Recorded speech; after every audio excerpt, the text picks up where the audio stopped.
दोस्तों, आपका बहुत बहुत स्वागत है आपके अपने YouTube channel smart GS word में। इस वीडियो में मैं आपको बताने वाला हूं एसएससी द्वारा पूछे गए मोस्ट इम्पोर्टेंट पीवाईक्यूज।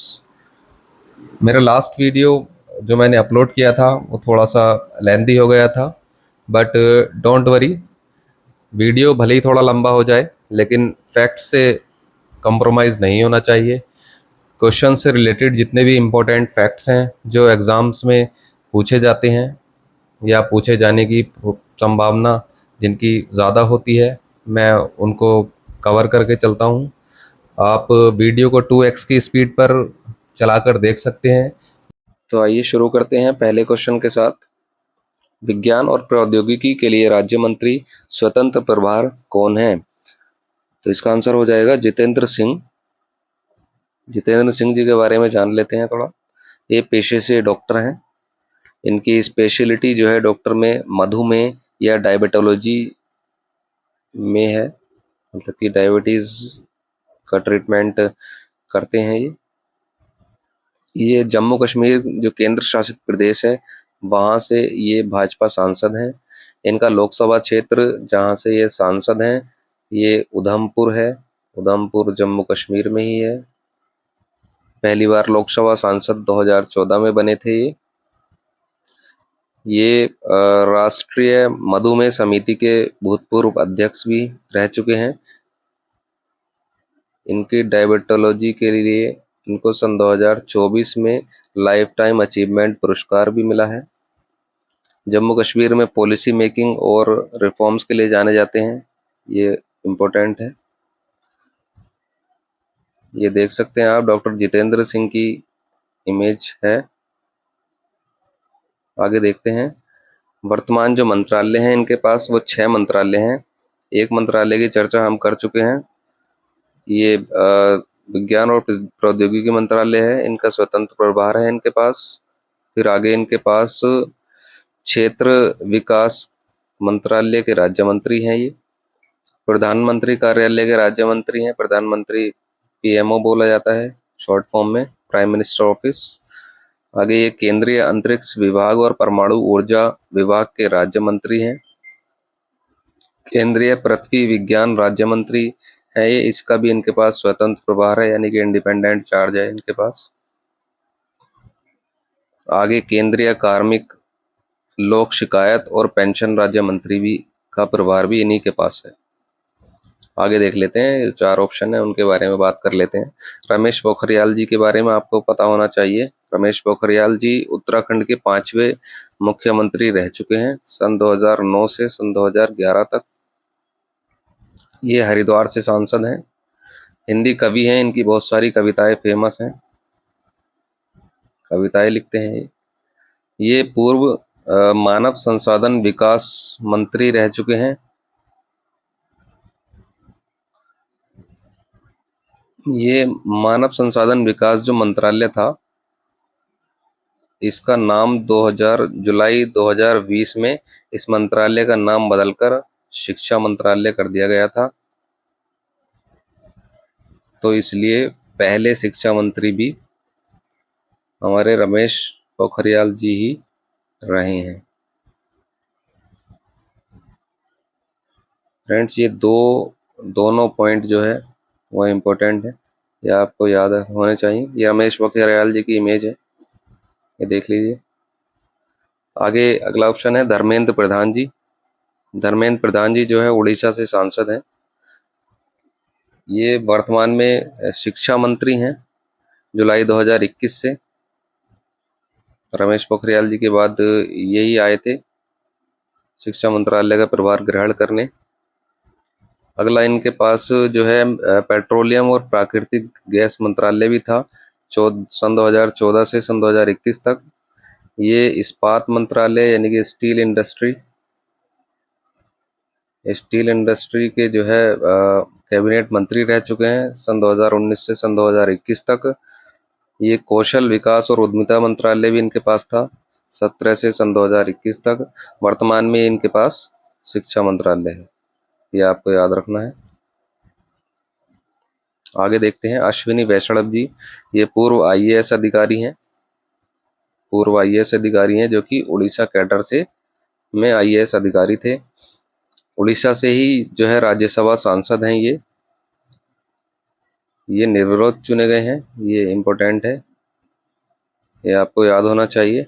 वर्तमान में इनके पास 3 मंत्रालय हैं, रेल मंत्रालय, सूचना और प्रसारण मंत्रालय,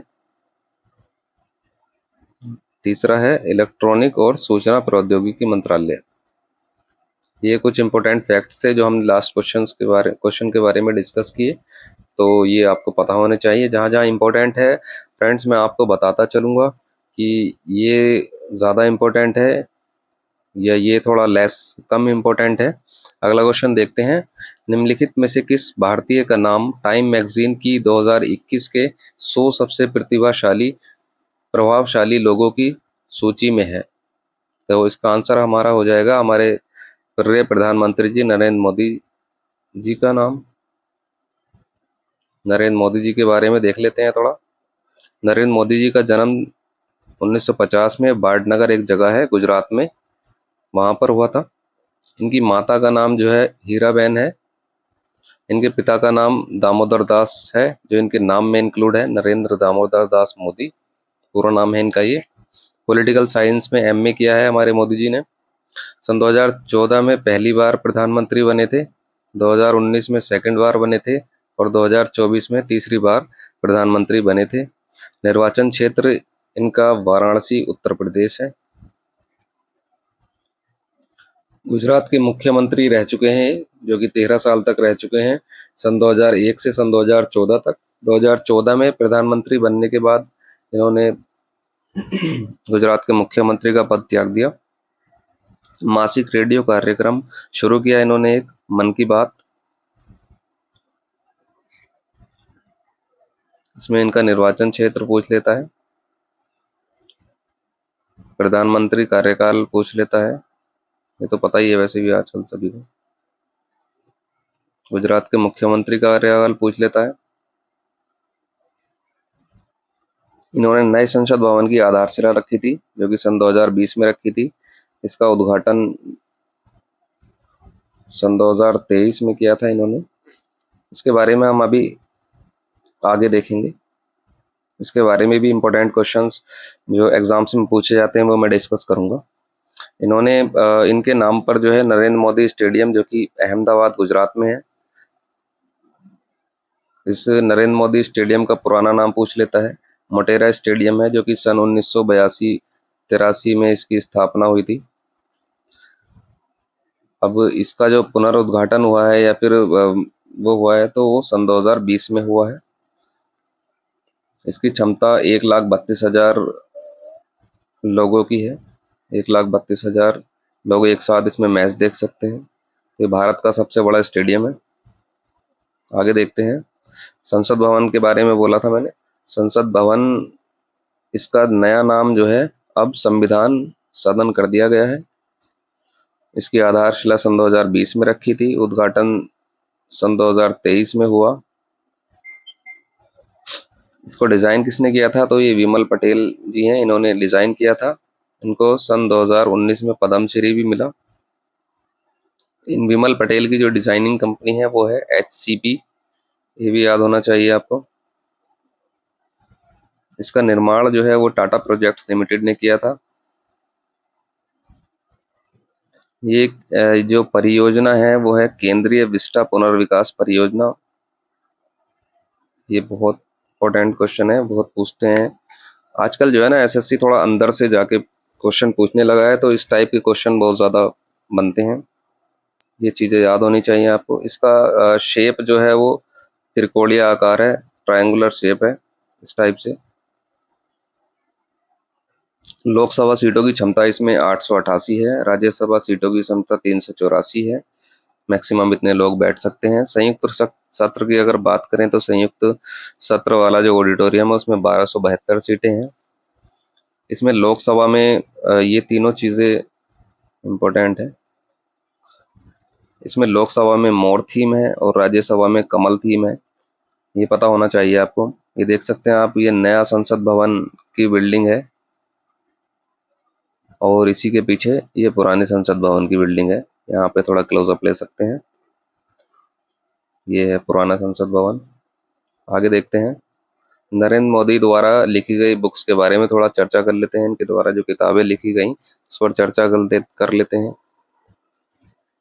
नरेंद्र मोदी जी ने एक बुक लिखी थी, प्रेम तीर्थ, जिसमें जो है ये गुजराती जो कविताएं हैं उसके बारे में इन्होंने लिखा था।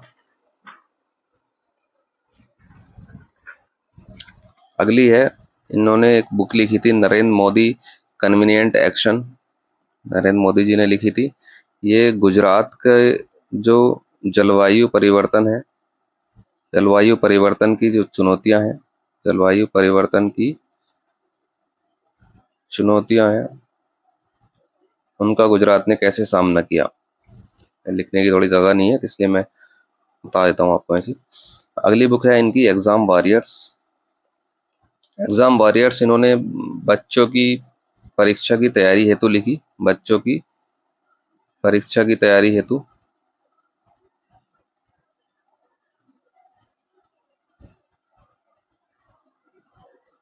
ये इम्पोर्टेंट बुक्स हैं, ये आपको पता होनी चाहिए, सारी इम्पोर्टेंट बुक्स हैं। ऑल बुक्स जितनी भी मैं डिस्कस करूंगा ये पता होनी चाहिए आपको, ये आपको एग्जाम से पहले बिल्कुल अच्छे से याद कर लेनी है। अगली बुक है ज्योतिपुंज। ज्योतिपुंज जो है, इसमें इन्होंने आरएसएस नेताओं का विवरण दिया है, आरएसएस नेताओं के बारे में जानकारी दी है। आगे देखते हैं, सामाजिक समरसता एक किताब लिखी है इन्होंने। इसमें इन्होंने मोदी जी ने सद्भाव, समानता और समावेश पर चर्चा की है, समावेश पर लेख लिखे हैं। अगली बुक है सेतुबंध। सेतुबंध जो है ये बुक गुजरात में विकास योजनाओं से संबंधित है, विकास योजनाओं से संबंधित पुस्तक है।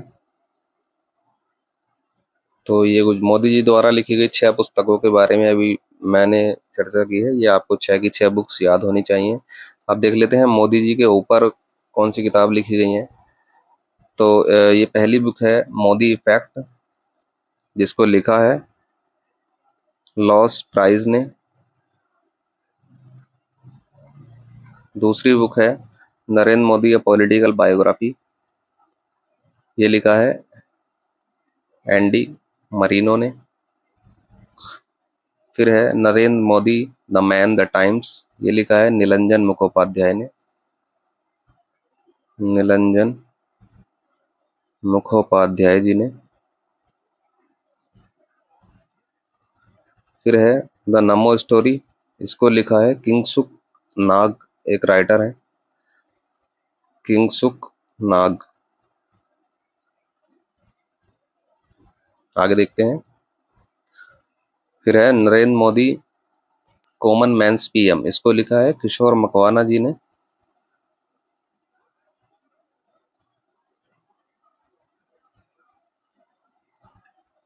फिर है Narendra Modi yes he can, ये लिखा है आपका तरुण विजय, एक लेखक है,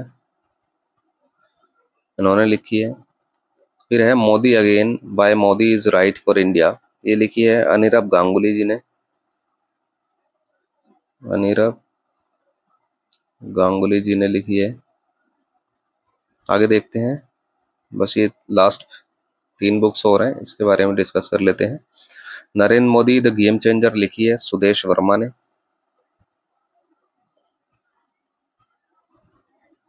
अगला है the making of a legend, ये पुस्तक लिखी है बिंदेश्वर पाठक ने, बिंदेश्वर पाठक जी ने। अगली बुक है the man of the moment, ये लिखी है एम बी कामत, और लिखी है इन्होंने कुमार केटकर ने, इन दोनों ने मिलकर लिखी है। तो फ्रेंड्स, मैंने ये जितनी भी 10-15 बुक्स जो है इनके बारे में बताया है आपको, ये इम्पोर्टेंट बुक्स हैं मोदी जी से रिलेटेड, और ये एग्ज़ाम में पूछी जाती हैं या पूछी जाने की संभावना बहुत है, तो ये आपको बहुत अच्छे से याद होनी चाहिए। अगला क्वेश्चन देख लेते हैं। जब जनसंख्या घनत्व का विश्लेषण शुद्ध कृषि क्षेत्र के माध्यम से गणना करके किया जाता है, तो माप को क्या कहा जाता है? इसका आंसर आपका हो जाएगा कायिक घनत्व, जिसको फिजियोलॉजिकल डेंसिटी भी बोलते हैं। तो इसके बारे में देख लेते हैं।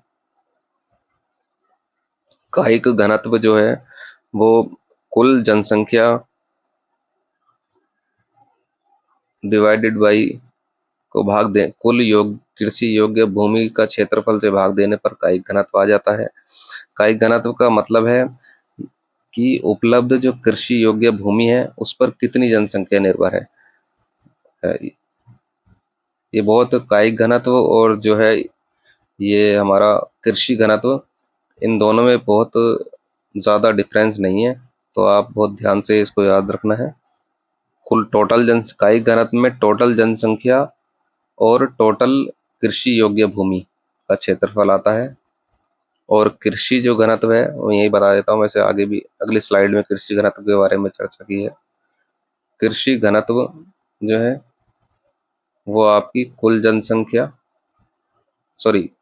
नहीं, कुल किसान जो खेतों पर काम करने वाले हैं, कुल किसान इसको भाग देंगे कुल जनसंख्या से। इनमें बस इतना ही डिफरेंस है। ये कायिक घनत्व कुल जनसंख्या से को भाग देने पर आता है, कुल कृषि एरिया पर। और कृषि घनत्व जो है वो कुल किसानों की संख्या को अगर कुल जनसंख्या से भाग दे देंगे, कुल जनसंख्या नहीं, ये कुल कृषि योग्य भूमि,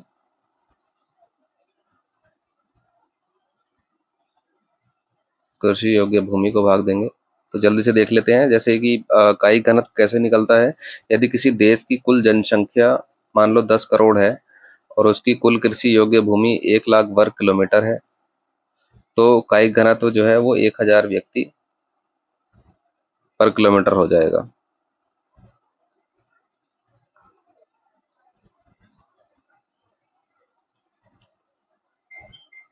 मान लो इतनी उसकी कुल जनसंख्या है और 1 लाख वर्ग किलोमीटर जो है उसका एरिया है,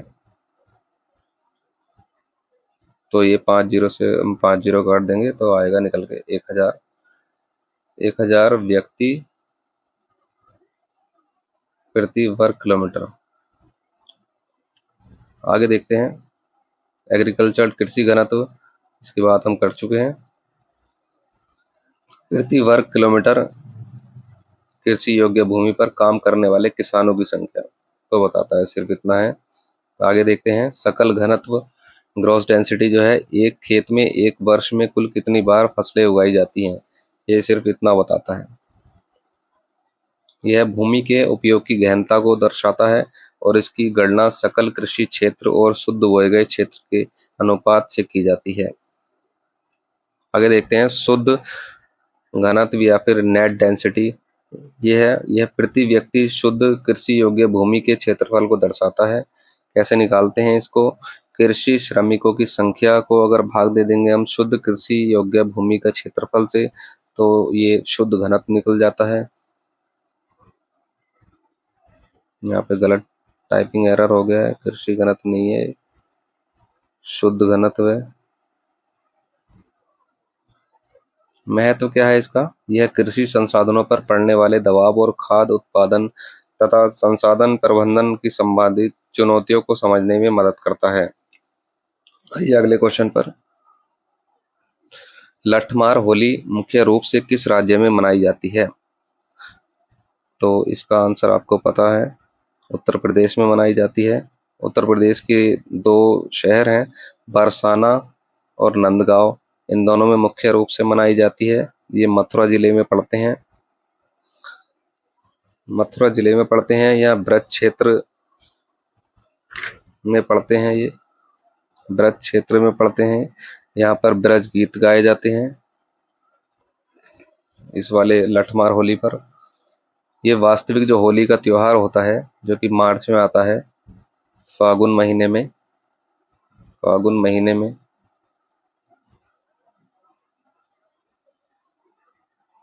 इसमें जो है इससे कुछ दिन पहले मनाई जाती है। इसमें जो मुख्य जो रस्म होती है वो ये होती है कि लेडीज जो है वो आदमियों पर डंडे से प्रहार करती हैं रस्म के तौर पर, और जो पुरुष वर्ग है वो ढाल से अपना बचाव करते हैं। सिर्फ यही है। ये जो रस्म है या ये परंपरा है, ये राधा जी और कृष्ण जी की पौराणिक कहानियों से प्रेरित है। फागुन महीने में होता है, ऊपर बता चुका हूँ आपको। आगे देखते हैं। अभी इन चारों स्टेट्स में जो ऑप्शन में है इनको, इनके बारे में थोड़ा देख लेते हैं। ये पता होना चाहिए, बहुत ज़रूरी है। उत्तर प्रदेश, इसका पुराना नाम पता होना चाहिए आपको। संयुक्त प्रांत था इसका पुराना नाम, संयुक्त प्रांत। उत्तर प्रदेश, कोई भी स्टेट के बारे में अगर कहीं चर्चा होती है तो उसका मैप आपके दिमाग में बिल्कुल फिट हो जाना चाहिए। ये देख लीजिए, उत्तर प्रदेश की कैपिटल लखनऊ है। उत्तर प्रदेश के मुख्यमंत्री योगी आदित्यनाथ जी हैं।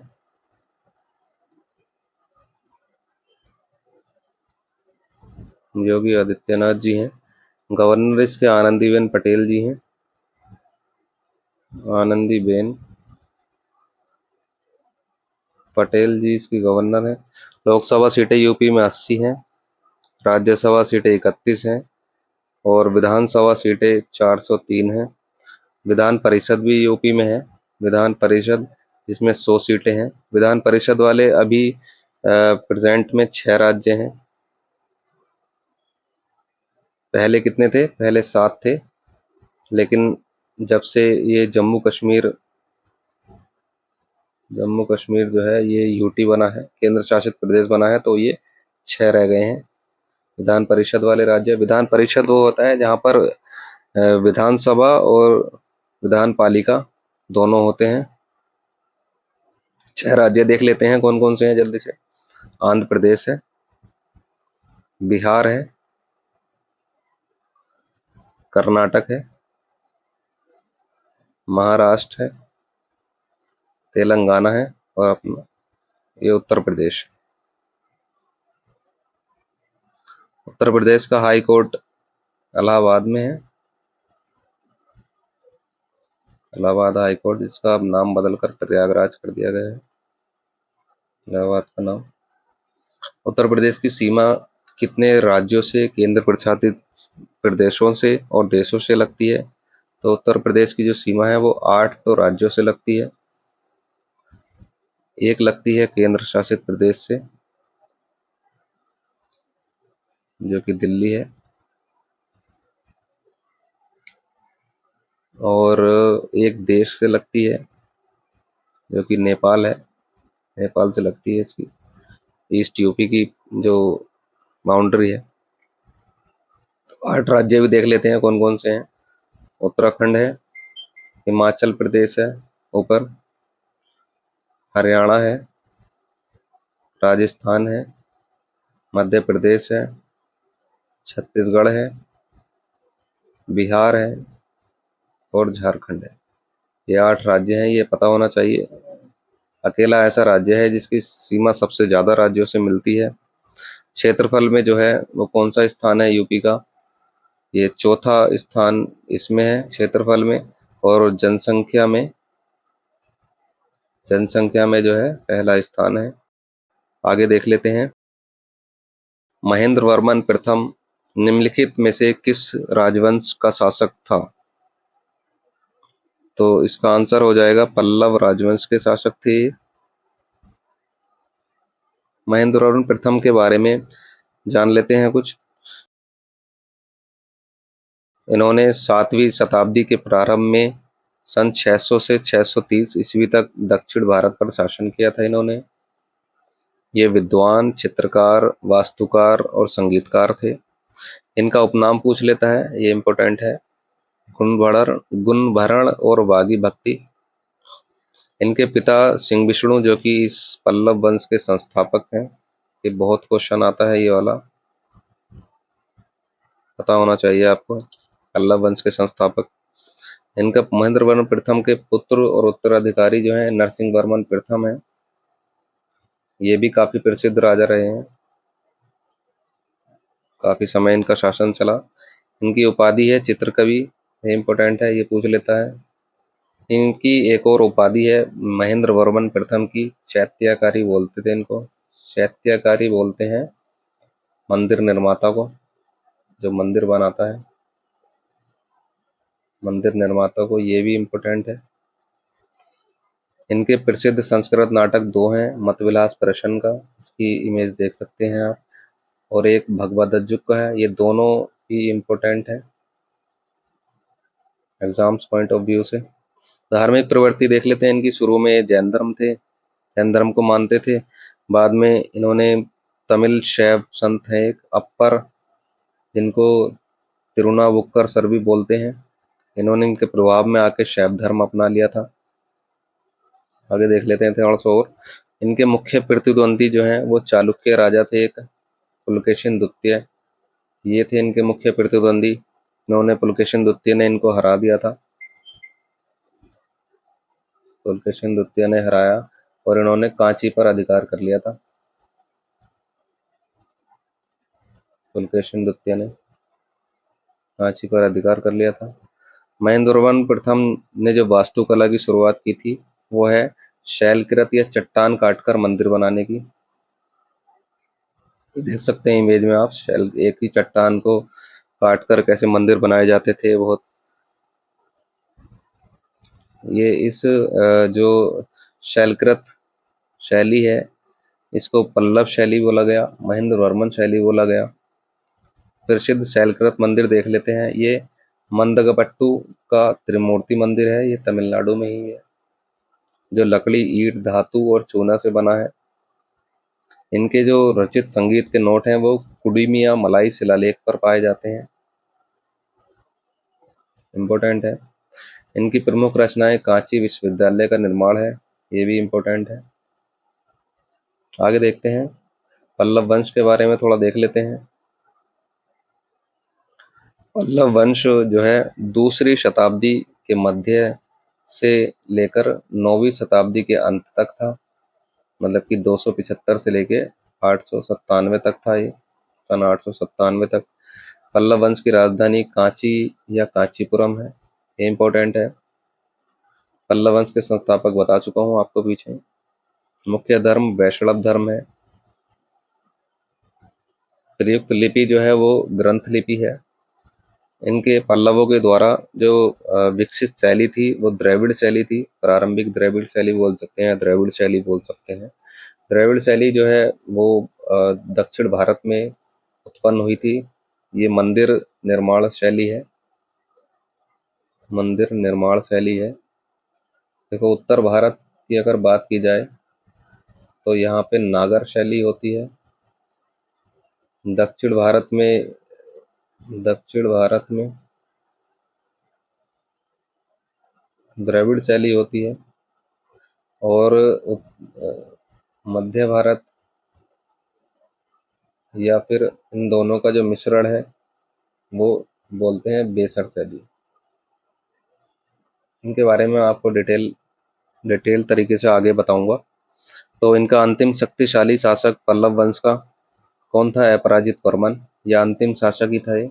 879 सन 879 से 897 तक। इनकी प्रमुख विशेषता शैलकृत मंदिर थे, वही चट्टान काटकर जो मंदिर बनाते हैं पल्लव वंश में, यहीं से शुरुआत हुई थी इसकी। महाबलीपुरम, जिसका दूसरा नाम पूछ लेता है मामल्लपुरम, ये इम्पोर्टेंट है। इसका निर्माण किसने करवाया था? पल्लवों ने, ये भी इम्पोर्टेंट है, निर्माण पूछ लेता है। ये महाबलीपुरम जो है वो बंदरगाह शहर है, ये बंगाल की खाड़ी में स्थित है। ये देखिए, ये बंगाल की खाड़ी है, इधर का एरिया जो है बंगाल की खाड़ी, और इधर का एरिया जो है इस साइड का, पश्चिम साइड का, वो अरब सागर है। आगे देखते हैं इसके जो पल्लव वंश के जो मुख्य शासक हैं उनके बारे में चर्चा कर लेते हैं थोड़ी। महेंद्र वर्मन प्रथम पीछे बता चुका हूँ आपको, सन 600 से 630 ईस्वी तक है। इसके और मुख्य शासक महेंद्र वर्मन प्रथम के पुत्र थे नरसिंह वर्मन प्रथम। इनका शासन भी 630 से 668 ईस्वी तक था। फिर महेंद्र वर्मन द्वितीय जी आए। इनका शासनकाल बहुत छोटा था, 2-3 साल का शासनकाल था इनका, 668 से 670 ईस्वी तक। फिर परमेश्वर वर्मन प्रथम जो है 670 से 680 ईस्वी तक इनका शासनकाल रहा है। फिर उसके बाद नरसिंह वर्मन द्वितीय जी आए 704 से 728 ईस्वी तक। फिर लास्ट में नंदी वर्मन द्वितीय 731 से 795 ईस्वी तक। इनके बारे में थोड़ा थोड़ा देख लेते हैं, ब्रीफ इम्पोर्टेंट फैक्ट्स हैं। नरसिंह वर्मन प्रथम शासनकाल देख चुके हैं। इनका उपनाम पूछ लेता है, मामल है इनका उपनाम नरसिंह वर्मन प्रथम का।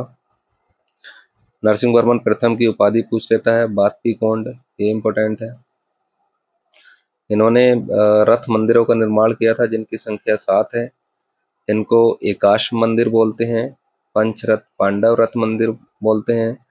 इनमें सबसे छोटा मंदिर पूछ लेता है, द्रौपदी रथ मंदिर। सबसे छोटा रथ मंदिर है द्रौपदी रथ मंदिर, और स्थापना है नरसिंह वर्मन प्रथम।